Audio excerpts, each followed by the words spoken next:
Salam pejuang rupiah, kembali lagi di BN Studio Bali, channel yang memberikan informasi mengenai trading. Yang kita bahas kali ini adalah Bitcoin atau cryptocurrency yang sampai kapan penurunannya? Apakah cryptocurrency tamat? Bagaimana nasib para investor atau trader-trader yang trading di Bitcoin atau cryptocurrency yang lain? Oke. Berita yang paling sering kita dengar adalah crypto winter. Apa sih crypto winter? Nah, di sini saya mencoba mencari tahu, dan menurut saya crypto winter itu adalah musim dingin di mana kripto mengalami penurunan yang cukup lama.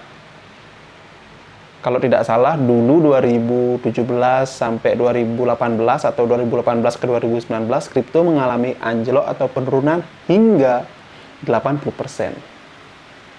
Dan itu juga merupakan penurunan kripto yang paling buruk. Tetapi setelah saya cek di grafik ini, penurunan kripto yang paling drastis ya di tahun ini, khususnya di minggu ini.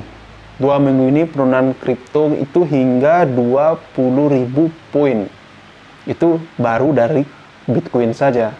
Saya belum melihat dari kripto lainnya, tetapi banyak teman saya yang DM, bukan hanya Bitcoin, Dogecoin juga, Ethereum juga, bahkan Cardano juga sudah mencapai titik jenuh untuk jual, tetapi masih juga mengalami penurunan. Kali ini saya akan memberikan analisa saya. Jadi saya akan mencoba memberikan solusi buat teman-teman sampai mana sih kripto ini bakalan turun. Nah, tapi yang saya bahas hanya 2 kripto aja, yaitu Bitcoin dan Ethereum, karena 2 mata uang ini kan yang paling banyak ditradingkan oleh teman-teman, dan ini futuresnya ya, bukan spotnya. Jadi kita langsung saja ke grafiknya. Oke, di sini saya buka grafik di Bitcoin ya. Saya selalu pakai time frame yang tertinggi, yaitu 1 bulan.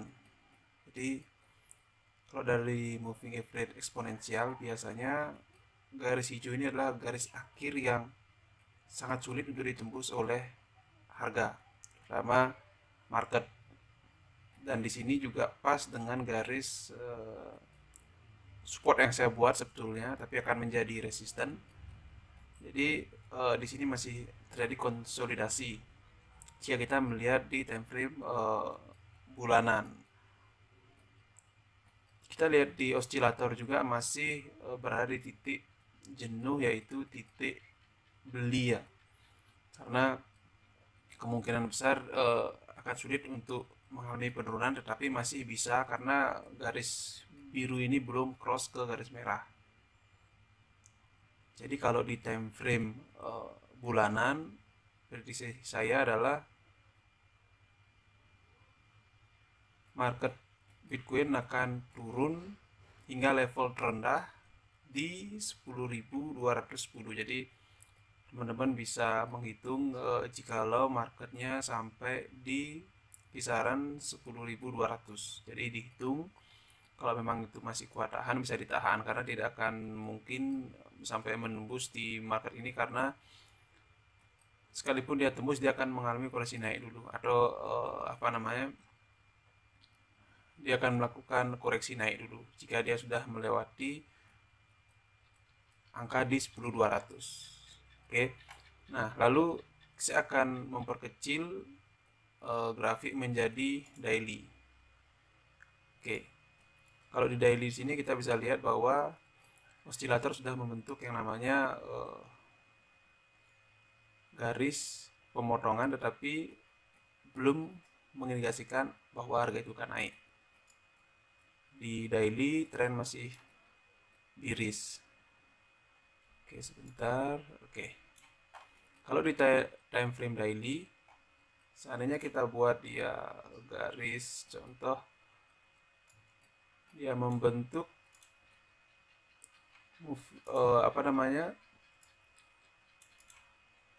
chart pattern. Oke.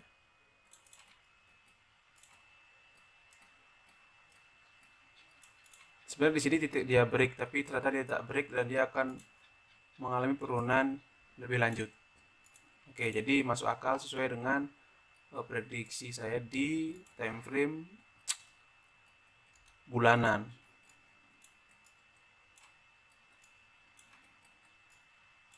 Oke. Nah, buat teman-teman yang trading di time frame rendah, contohnya H1, sama juga. Di time frame H1 juga tidak bisa melewati garis moving average yang saya buat. Jadi Bitcoin akan tetap mengalami penurunan di minggu depan.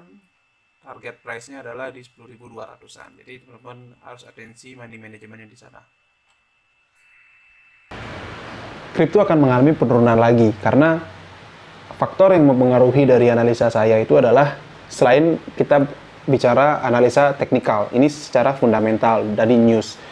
Saya baca beberapa artikel berita dari CNBC terutama, banyak perusahaan yang mengalami kerugian, bahkan perusahaan kripto banyak juga melakukan panic selling yang saya lihat karena masih ketidakpastian dari ekonomi global setelah Federal Reserve itu menaikkan yang namanya suku bunga.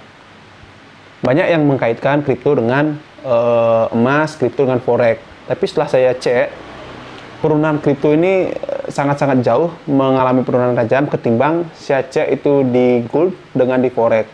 Memang USD naik, tetapi kenaikan dari USD tidak sesignifikan penurunan dari Bitcoin atau cryptocurrency. Kita contoh, kita ambil futuresnya gold, di mana kisaran penurunan dari futuresnya gold itu adalah sekitaran 1.810 kalau nggak salah terendahnya. Sedangkan sekarang sudah naik menjadi 1.840. Jadi kisarannya hanya ya 10 sampai 40 poin lah untuk gold. Tapi kita bicara Bitcoin, hampir semua mata uang kripto itu serentak turunnya tajam. Tajam banget. Nah, ini saya sebut sama seperti saya katakan tadi adalah crypto winter, artinya memang musimnya kripto itu untuk turun. Jadi memang tidak seheboh teman-teman saya sih. Kalau menurut saya sih memang akan mengalami penurunan karena sudah ibaratnya sudah ada fasenya, dan ini setelah turun dia bakalan naik lagi, tapi sesuai dengan waktu yang ditentukan, yaitu cukup lama. Apakah 1 bulan, 2 bulan selesai kak? Belum tentu juga. Memang akan ada koreksi naik, tetapi koreksi naiknya tidak akan setinggi penurunan yang terjadi selama mungkin 2 minggu lebih ini, dan akan berlanjut sampai mungkin beberapa bulan lagi. Jadi buat teman-teman saya yang trading di kripto, saya sarankan untuk tetap jaga money management.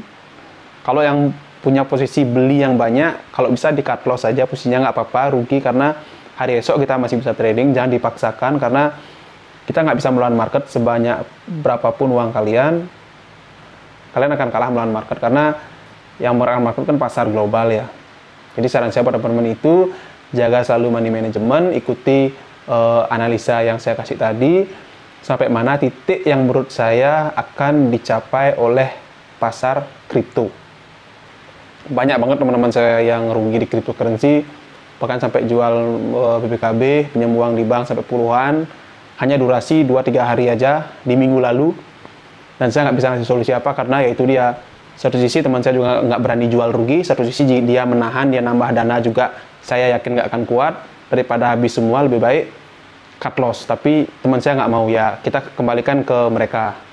Yang jelas dari analisa saya bahwa kripto bakalan turun lagi. Jadi buat teman-teman, sekali lagi jaga money management. Kalau emang nggak bisa, terpaksa jual rugi aja. Itu aja dari saya. Jaga kesehatan kalian. Sampai jumpa.